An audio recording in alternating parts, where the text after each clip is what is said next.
Vous l'aurez remarqué, c'est pas la fête chez Honda et à part Johann Zarco qui tente de voir le verre à moitié plein et qui tente de rester optimiste, pour tous les autres pilotes, ça commence à devenir très compliqué. Joan Mir, quant à lui, tire la sonnette d'alarme, il ne sait même pas comment il va finir la saison, il nous donne des propos assez alarmants de la situation de Honda et de sa situation personnelle à lui, que ce soit physiquement comme psychologiquement. On revient sur les déclarations de Joan Mir de suite. N'oubliez pas de vous abonner, de liker la vidéo, c'est important. Merci à tous du fond du cœur.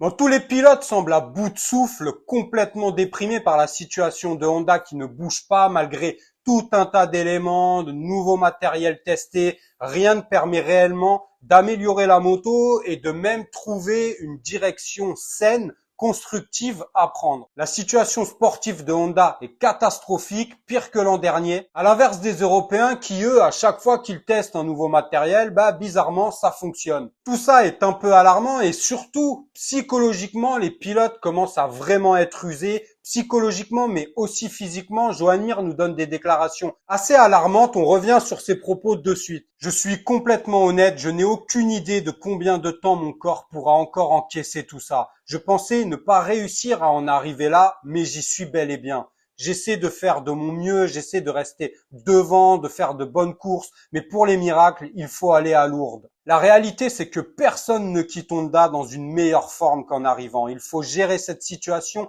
aussi bien que possible et voir ce que je peux faire. Je suis convaincu que j'aurai des options pour l'an prochain, pas celles que j'aimerais forcément, mais on aura des options. Je donne tout et je suis convaincu qu'avec une moto performante, je serai immédiatement devant. Cette moto est largement pire que celle de l'an dernier et je vois que les limites ne viennent pas de moi. Au contraire, l'an dernier, j'hésitais, je n'étais pas au niveau que l'on attendait. Tout ce que l'on a testé pour le moment ne va pas dans la bonne direction. Par rapport à l'an dernier, je peux dire qu'il y a plus de réactions, c'est un fait, mais la situation reste alarmante. Même si Honda a changé beaucoup de choses en interne, ils pensent probablement que c'est suffisant, mais pour le moment, on doit laisser du temps pour comprendre, avoir une certaine patience pour laisser une chance et une opportunité aux nouvelles personnes.